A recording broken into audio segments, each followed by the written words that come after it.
Welcome to the Cyber Risk Management Podcast. Our mission is to help you thrive as a cyber risk manager. On today's episode, your virtual Chief Information Security Officer is Kip Boyle, and your virtual Cybersecurity Counsel is Jake Bernstein. Visit them at cyberriskopportunities.com and focallaw.com. So, Kip, what are we going to talk about today? Hey, Jake.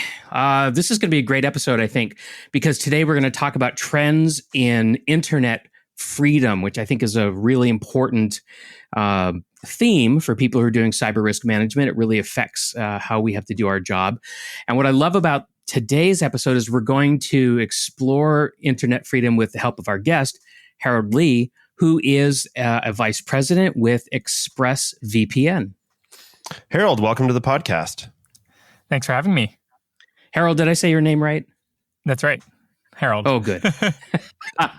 That's great. That's great. So quality content here already. So before we get started, Kip and I actually just want to be clear that ExpressVPN is not a sponsor on this show. We are excited to have Harold because he is on the cutting edge of this topic of internet freedom, and we wanted him to be our guest. So there's no advertisements here. This is content, and it's going to be really interesting. So Harold, let's start with the obvious question. What is a VPN? What does that stand for? Well, I'm sure most of your listeners know, but it stands for Virtual Private Network. And essentially, it's a service or a tool that redirects your traffic through a proxy server through an encrypted tunnel so that you can protect your data, you can spoof your IP address, and potentially appear in a different part of the world if you so please. And a proxy server, I think we should probably define that term as well. I mean, Harold, what would you call a proxy server? How do you explain that? Sure. I would just say it's a server between you and a final destination, or the server that's sending you information. So instead of going straight to, say, Facebook servers, when you're trying to access that, you're going through, say, ExpressVPN servers before that data goes to Facebook servers. And that has a few benefits. For example, if you're in a country where you're not allowed to access Facebook, going through a proxy helps you circumvent that. Or perhaps you just don't want your network provider, your government, or your employer, say, or school to know what site you're visiting, what service you're using. Then the proxy service also kind of obfuscates that. Okay. And a proxy server can really be anywhere in the world, right? It doesn't have to be in the country that you're living in. Yes, exactly. So we have got servers on every continent except for Antarctica. We're working on that. Oh, man. I was really hoping you were going to say, including Antarctica. That would have been cool. I don't know how practical the content it would be, libraries there are great. So.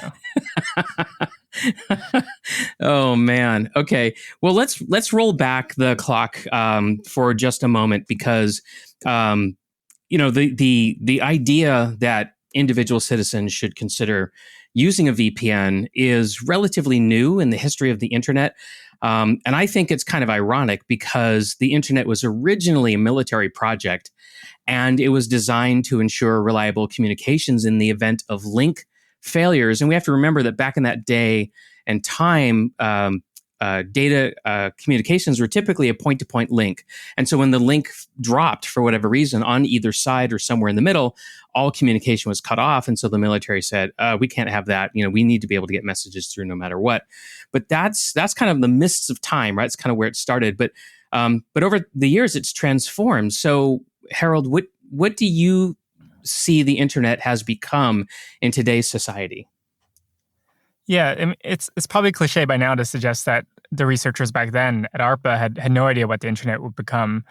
I would say the best way to understand it is just how fundamentally it's changed, is how we consider the internet a utility. There are a lot of conversations about that, or even consider internet access part of our human rights. So there's been some conversation about that even on a UN level about to what the degree it's kind of a key part of our human rights. And that's because the internet's become such a fundamental part of every aspect of human life. I think that's a pretty obvious thing to say now. And most of us don't have to think about it most of the time. But unfortunately, a lot of people do have to think about that problem. And that's why, the answer to what does the internet become is not so simple, because it's not the same for everyone. In some countries, the internet is shut down sometimes. It's censored. Of course, those who are economically disadvantaged are often digitally disadvantaged. So for billions of people around the world, the internet isn't the same thing it is for you and me. And that's why questions around access and digital rights are really important. And even for you and me, there's lots of important questions about privacy, security, surveillance, and rights online. And that's also something that's really evolved dramatically. And perhaps ties back to the government and military being involved in the internet from the get-go. And when we're conducting these most crucial and sensitive parts of our lives online, it's really important to think about. So your answer, I would boil your answer, Harold, up to my co-host's favorite phrase, it depends, right? It depends on who you are. It depends on what you're trying to do, right? The internet is this thing that can be, whatever you need it to be, which is actually amazing, considering where it came from. And another thing that I think is important to mention about the internet, and the reason why I talk about its origins is because it was never built to be secure in the way that we think of it now. It was never built to ensure the privacy of communications. That just wasn't one of the design objectives. It was just really built to make sure that a message got through. And we've been living with the consequences of that ever since, sometimes good and sometimes bad. All right. Sometimes I think about how email was built so long ago. And even today, we have issues with email spoofing that are still not properly solved. Right. Because that's why business email compromise, is that's why criminals are using business email compromise to steal billions of dollars, because, we don't have an easy way to know if an email is authentic. It's very true. And I think this is, I think it's interesting how this conversation, about internet freedom already touches on obvious cyber risk management points. And so, on that point, our audience is made up of people who are both individuals, many of whom value this idea of a free and open internet, but they're also senior decision makers doing cyber risk management for their employers or their companies. But let's go ahead and talk about their personal dimension first. Why should our listeners or people in general purchase a VPN for use? Are there free VPN solutions, and what's the difference in your mind? Keeping in mind, again, for our audience, that this is not an advertisement for ExpressVPN, though obviously, feel free to mention the differences between paid and free VPNs. Sure, no problem. I'll avoid plugging ExpressVPN too much. But I'll start by saying I'm guessing most of your listeners have at least a passing familiarity with the cost of running tech infrastructure that spans dozens of countries and has to reliably support terabytes of transfer. And certainly, I know that maintaining a secure, reliable VPN with that kind of infrastructure isn't cheap. So as with all free services on the internet, there's always that question as where are they getting revenue to cover those operating costs, and where their incentives aligned, right? And that's not even to speak of investing money back into improving the privacy and security of the service, which, of course, we do. I won't, belabor that point too much at the risk of making it sound like an ad.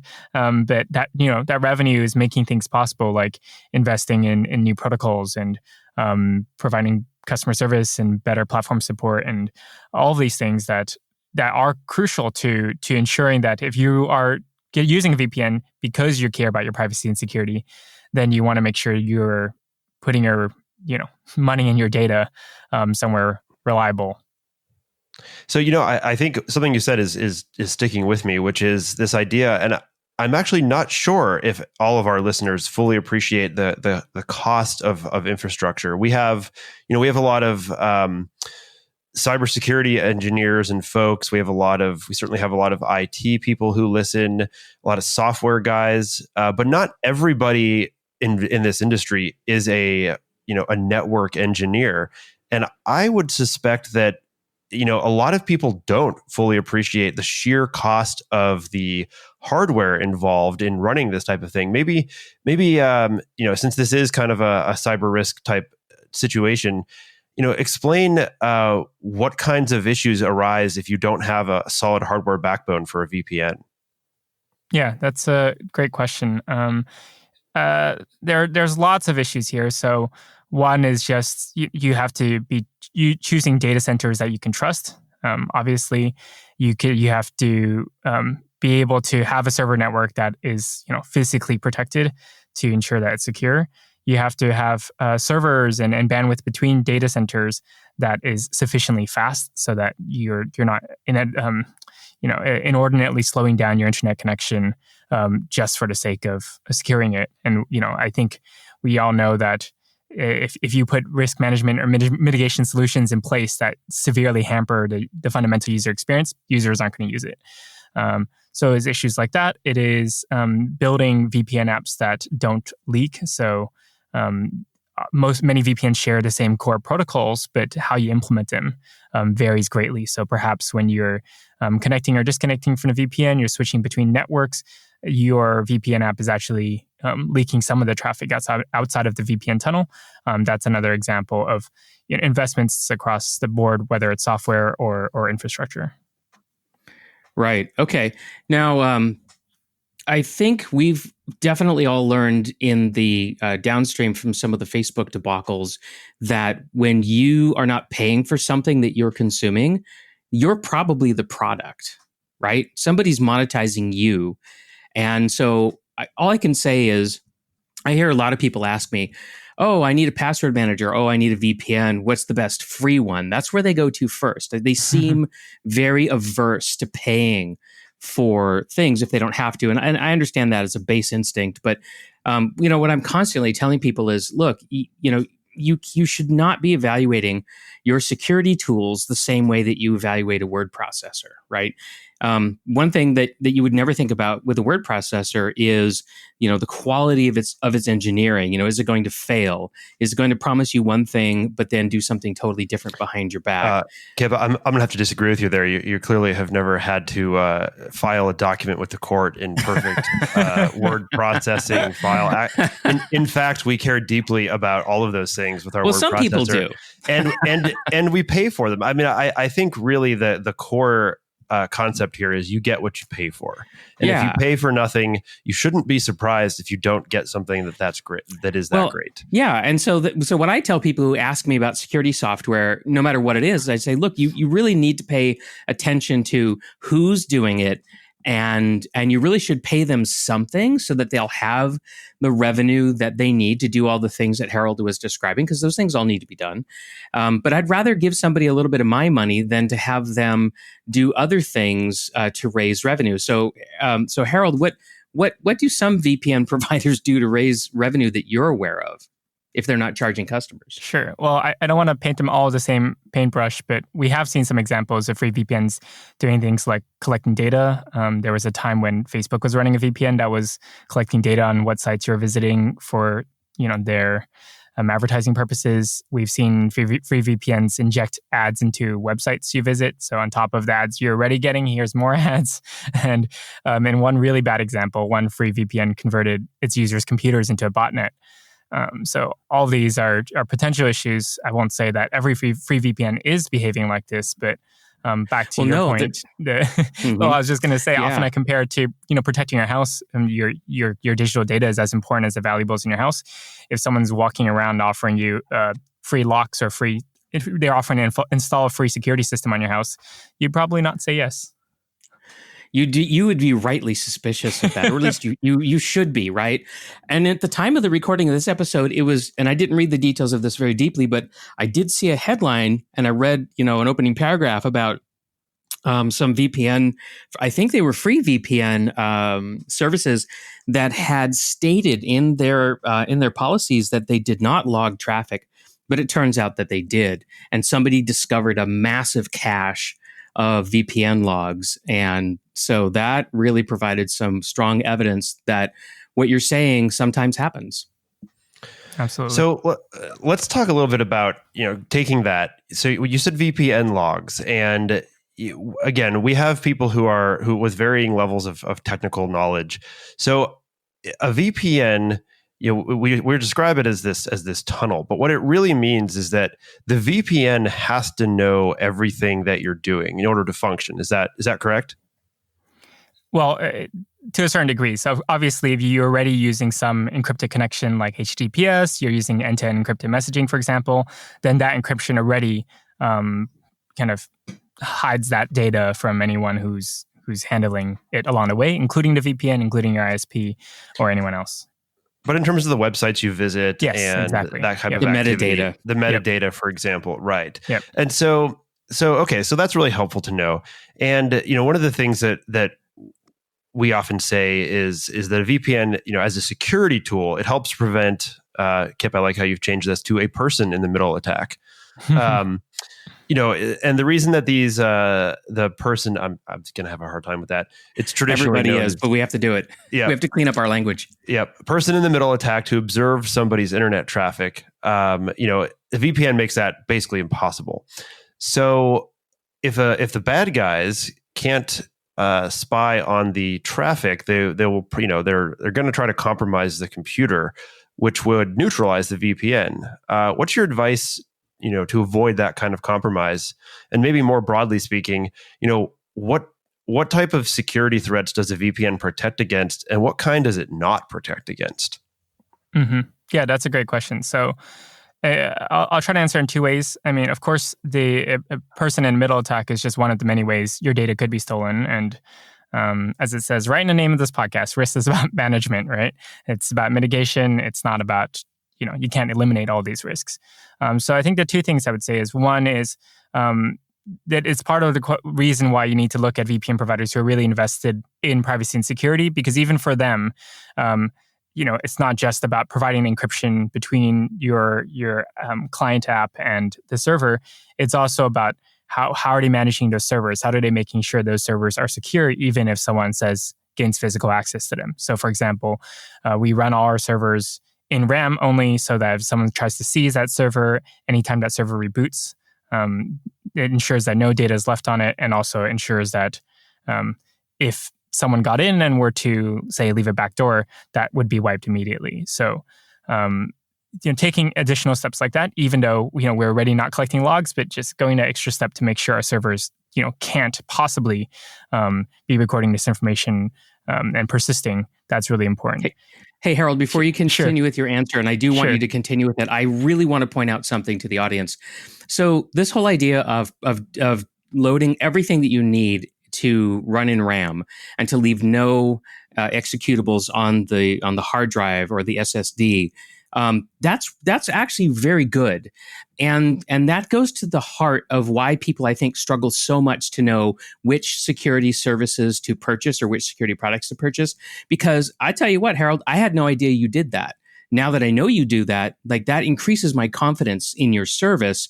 But if I was going to choose a different service, it's like, gosh, how would I figure things out like that, right? Unless you were publishing that openly in an easy way for me to read and consume, I wouldn't know that. So I just want to point out that, that what's going on behind the scenes, how you do things is really important, and it can be difficult to know. So I just want to make that statement. Please continue, Harold. Well, I will take that very nice opening to say you can visit expressvpn.com/trusted server to read more about that. But the second part of my answer is about, what individuals can do. So, of course, other vectors that, their internet traffic, their digital data can be compromised are hugely varied, includes malware, physical device theft, phishing, and other social engineering. So it really depends on your threat model, to use that term again. It depends. But of course, there are a lot of key basics like using multi-factor authentication, minimizing confidential and sensitive data that's on your devices if it doesn't need to be there, making sure that if your device is really sensitive, doing security event monitoring.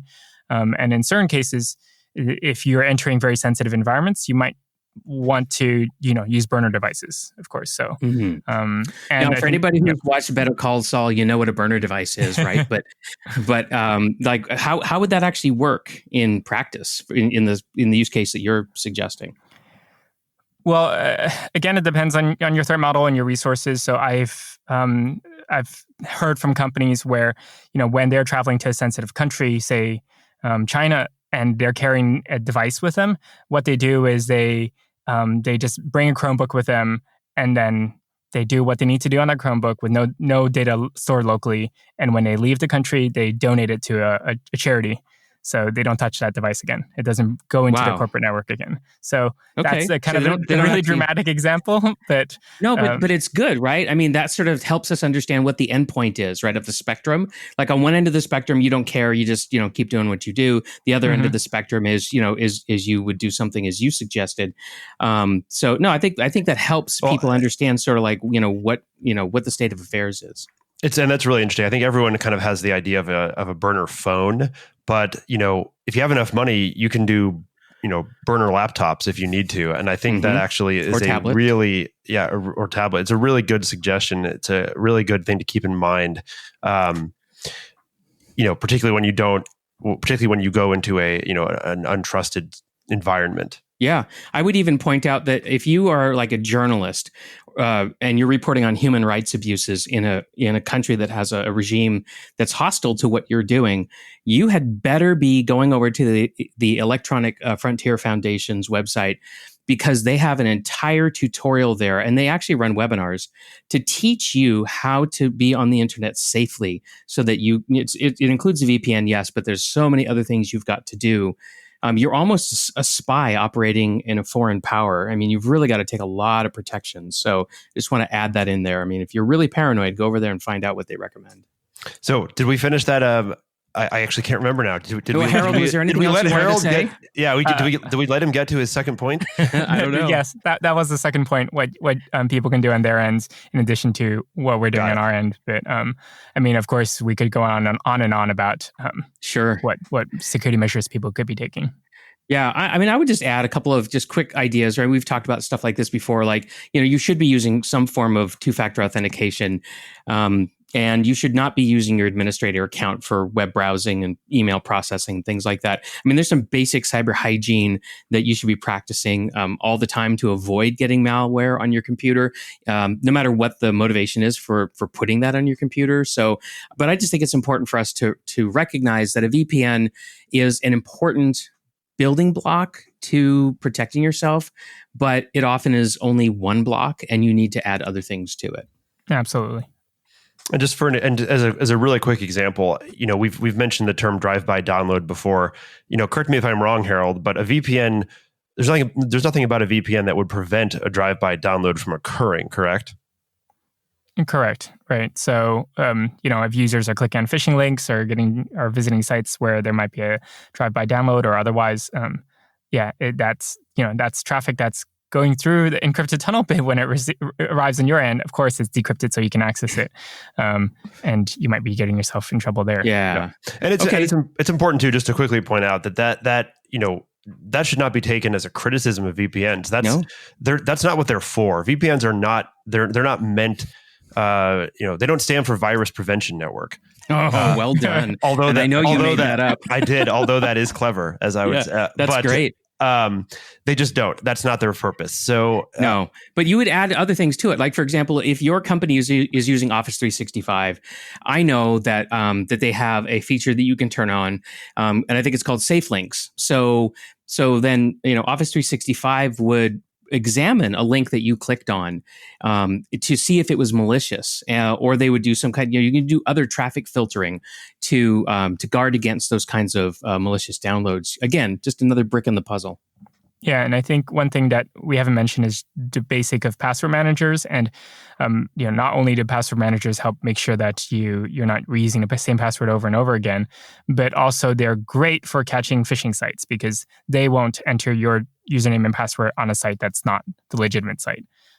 Whereas it's very easy for humans to fall for phishing sites, and that's not a criticism of humans necessarily. Right. It's just easier for the password manager to do that job. Right. Yeah, because the password manager is going to actually parse the URL that you're asking it to interact with. And so that's a great point. And it also sort of reinforces something we talked about earlier in the episode, which is don't just use any password manager, right? You need to go out and get one that's, attack resistant, high quality, has a team standing behind it to fix it when it gets attacked, or when a vulnerability emerges, and will reliably do the kinds of things that Harold just talked about. Since you are putting a lot of trust in it. So, okay. So I'd like to shift the conversation away from what should our listeners be doing as individuals to preserve their internet freedom and take full advantage of what the internet means to them? Now let's shift the conversation to our listeners are, making cyber risk decisions on behalf of their employers. And so that means they have to conduct commerce, possibly internationally. So I know I've heard and dealt with the Great Firewall of China, and we know that Russia and other countries are balkanizing the internet and putting restrictions in place. So Harold, what would you tell us about, what should we do in the course of our business if we encounter trade restrictions on the internet, blocked access, whatever? I mean, can a VPN help us with that? How's that work? Yeah, absolutely. A VPN can help with that. So whether you're using kind of a consumer VPN like ExpressVPN, or you're a large corporation that's using something from, say a Cisco, a corporate VPN, both of those might be able to help with block access. So I think a great example is a lot of global companies, maybe they're using Google Apps, and they're finding that their employees and their partners actually can't access any of that in China, for example. So it's easy for someone who's sitting in, say, a company that's headquartered in the US or UK to forget that the internet has borders. Unfortunately, it does. And it's really important to think about, where are our employees and partners, what might be blocked there or even the internet being completely shut down, as we've seen many, many examples of. And how is the data flowing? What are the risks associated with data flowing in and out of those countries?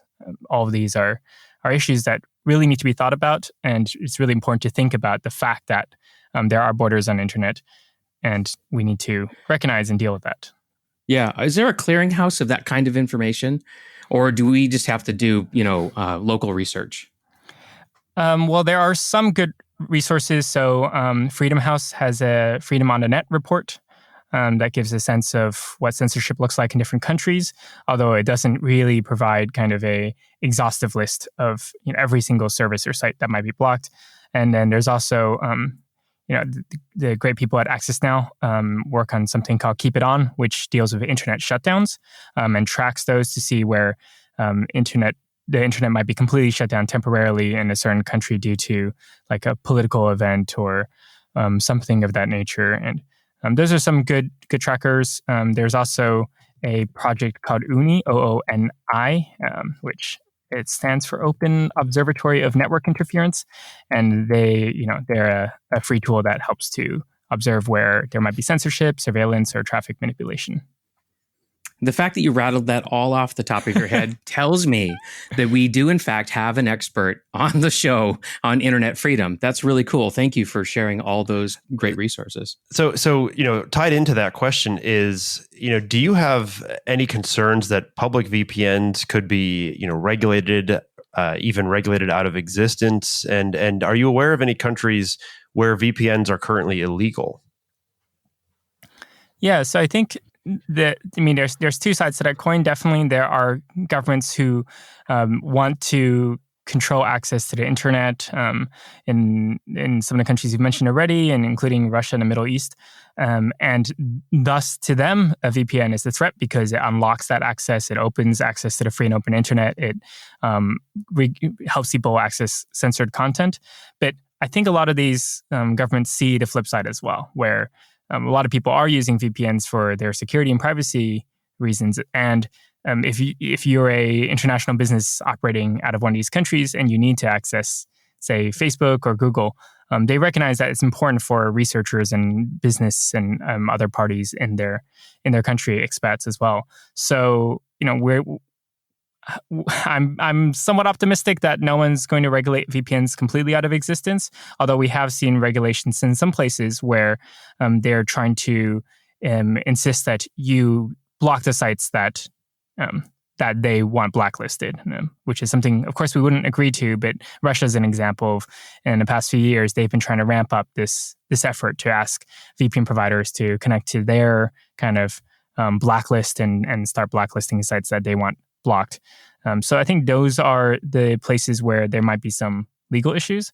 But I also think there's something interesting that's happening even in a Western world, which is a conversation about whether encryption is going to be regulated, at least partly out of existence. If you're starting to insist that companies are able to decrypt even end-to-end encryption, then you're asking them to install backdoors, essentially. And we are seeing it even in the US with the Earn It Act, which is talking about providing law enforcement with access to encrypted communication. And I think, though, we can probably guess, what your stance on that is. I think it's probably an entire episode in and of itself. But in 60 seconds or less, just that doesn't. There's many reasons that whole idea doesn't work. And I think the simplest way to say it is that a backdoor. There's no way to guarantee that a backdoor is only used by good guys, and then that doesn't even get into the philosophical question of who are the good guys. Right. But do you have any? We should do a whole episode on the crypto wars. Yeah, we absolutely should, because history tends to repeat itself, and I lived through this in the early '90s when the U.S. government was regulating encryption as a munition, and and then the community fought back, and. For example, I'll distinctly remember somebody saying, "Well, encryption is math. Are you gonna blockade math or forbid math?" And then they actually put one of the encryption algorithms on a T-shirt and wore the T-shirt out of the country. When they weren't supposed to export. Anyway, so yes, there's a whole episode of juicy content that we could do later. And then I guess just to state the obvious, for anyone wondering, in the VPN context, it of course is based on encryption. And if your encryption protocols and algorithms are required to have a backdoor, effectively you can't guarantee security. Would you agree with that statement, Harold? Right. Once you break encryption for one use or one case, you're breaking encryption for every use in every case where that encryption is being applied. And I always think of, a clearer analogy would be, yes, it's possible to stop more crime from happening if we install cameras in everyone's home. But I don't think we would accept that outcome of breaking privacy for everybody to deal with maybe. That opens up a whole nother episode about voice assistants and people paying money to bring, some kind of a, smart speaker into their home. And so. And, it's interesting, security and privacy often go hand in hand. But one of the ways that there's also another kind of interesting relationship between what I will say is safety and privacy, and that's a very different relationship than security has with privacy. So yet another episode, right? Yeah, definitely. Hey, I just want to make one more comment about about backdoors for encryption products. That those can look in different ways, and so I just want to help the audience realize that.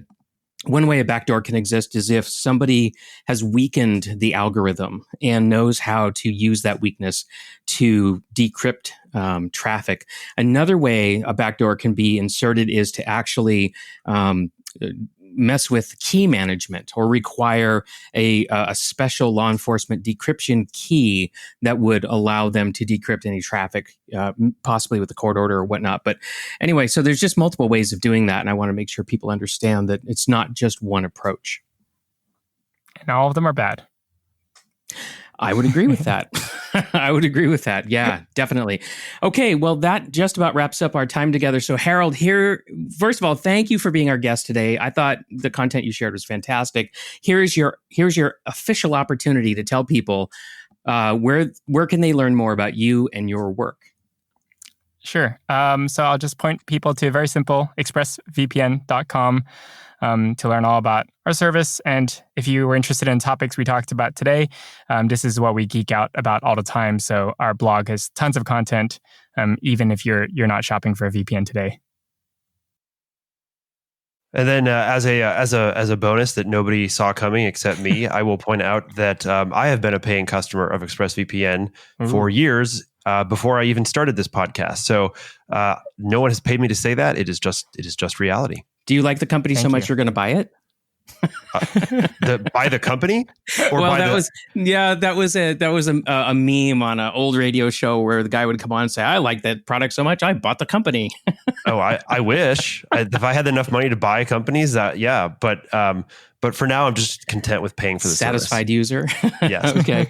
Well, that wraps up this episode of the Cyber Risk Management Podcast. And today we discussed trends in internet freedom, and we did that with the help of our excellent guest, Harold Lee. We'll see you next time. See you next time. Thanks for joining us today on the Cyber Risk Management Podcast. Remember that cyber risk management is a team sport, so include your senior decision makers, legal department, HR, and IT for full effectiveness. So, if you want to manage cyber as the dynamic business risk it has become, we can help. Find out more by visiting us at cyberriskopportunities.com and focallaw.com. Thanks for tuning in. See you next time.